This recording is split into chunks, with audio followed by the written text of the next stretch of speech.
बनाना, वो सुख को बनाना। मेरा परिवार कैसे सुखी होगा।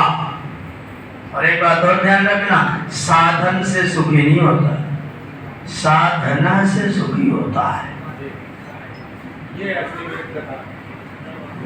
साधन से सुखी नहीं होता, साधना से सुखी होता है।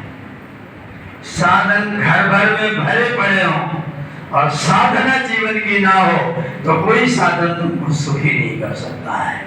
अगर साधना जीवन में है, साधन कम है, तो भी आपका जीवन सुख से व्यतीत हो सकता है।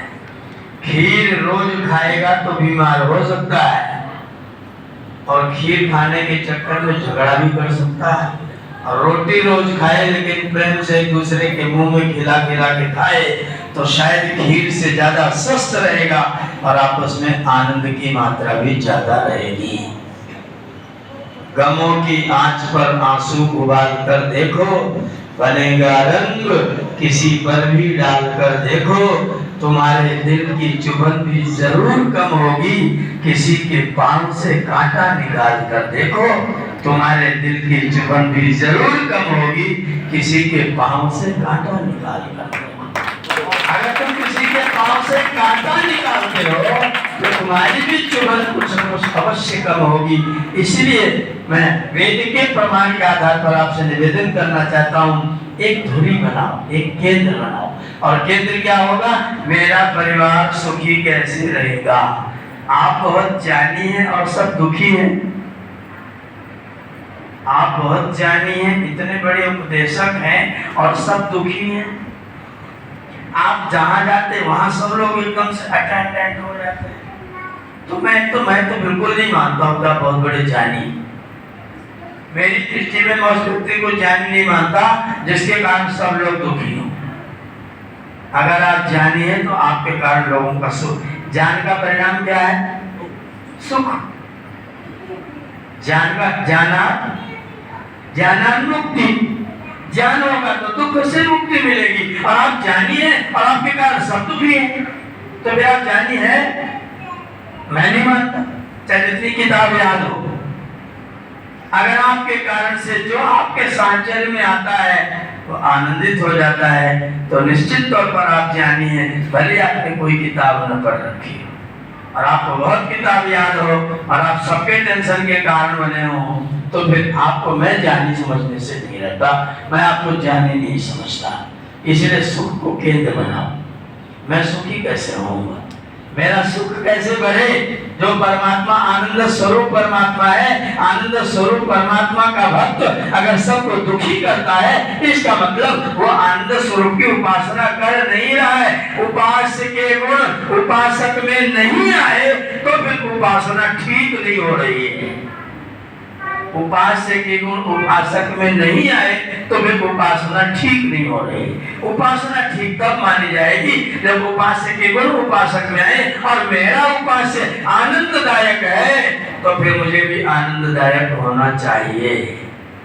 सधुरा चरंता, एक धुरा बनाओ, एक लक्ष्य बनाओ, एक केंद्र बनाओ और वो केंद्र श्रम चाहे जितना करना पड़े, ध्यान रखना, मेहनत चाहे जितनी करनी पड़े, तप चाहे जितना करना पड़े, परिश्रम चाहे जितना करना पड़े, अगर परिणाम में सुख है तो फिर आपके तप का स्वागत है, आपके परिश्रम का स्वागत है। आपका आराम अगर आपको दुखी कर रहा है तो फिर आपके आराम का मेरी दृष्टि में तो कोई स्वागत नहीं है। मेरी दृष्टि में स्वागत तप का है, लेकिन परिणाम में सुख होना चाहिए। जिसमें सुख है वो परिणामदायक है, वो आनंददायक है। अगर आपने सुख को छोड़ दिया, सुविधाएं तो बटोरी खूब सारी, बड़े बड़े सोफे हैं, बड़े बड़े मकान हैं, बड़ी बड़ी चीजें, बड़ी बड़ी गाड़ियां, सब कुछ बड़ा बड़ा, दिल इतना सा, दिल छोटा सा। दो आदमी सहन नहीं होते, अपने पति का भाई बर्दाश्त नहीं होता, अपने पति की माता पिता बर्दाश्त नहीं होते। मकान बहुत बड़ा है तो बड़ा मकान क्या करेगा? हृदय छोटा है तो बड़ा मकान कुछ भी करने वाला। मकान छोटा हो लेकिन दिल बड़ा हो तो बहुत अच्छा होगा। मकान बड़ा और दिल छोटा हो तो तो बिल्कुल अच्छा नहीं होगा। महापुनात हृदय, क्या संध्या करते हैं? महापुनात हृदय, महान परमात्मा हृदय में पवित्रता करे। महान परमात्मा, आपने कभी सोचा कि इस वाले मंत्र में हृदय की पवित्रता के प्रसंग में महान वाला गुण क्यों लिया गया? हृदय की पवित्रता के प्रसंग में परमात्मा के महान वाले गुण को क्यों लिया गया? क्योंकि हृदय से ही व्यक्ति महान होता है। अगर हृदय तुच्छ है तो महत्ता मकान की, दुकान की, गाड़ी की, कोठी की, कान की, पद की, प्रतिष्ठा की सारी महत्ता बेकार है। अगर हृदय बड़ा है तो फिर आपकी महत्ता ठीक है, आपकी पवित्रता ठीक है, आपका जीवन ठीक है, आप दूसरों के सुख के साधन बन सकते हैं। इसलिए सदुरास चलता, सुख को साधन बनाओ। रोज सोचो, संध्या वंदन में बैठो तो प्रसन्न होकर उठोगे कि टेंशन में उठोगे? संध्या करने के बाद उठे तो गाली देना शुरू,